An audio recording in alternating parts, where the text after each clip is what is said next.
প্রিয় দর্শক, আসসালামু আলাইকুম। তো দর্শক, ছোটোখাটো একটা পুকুর, তো এই পুকুরটাতে আমি শিং মাছ চাষ করছি। তো দর্শক দেখেন, তো আমি এই পুকুরটাতে শিং মাছ করছি। তো বর্ষাকালে পানি আসবে, তো এই কারণে নেট দিয়ে বেড়া দিয়ে রাখছি চতুর্দিকে।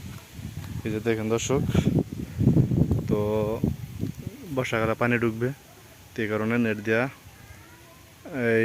দিয়া বেড়া দিয়ে রাখছি। তো মূলত আমি শৈল মাছ এবং কি শিং মাছ এটা মেয়েদের চাষ করছি।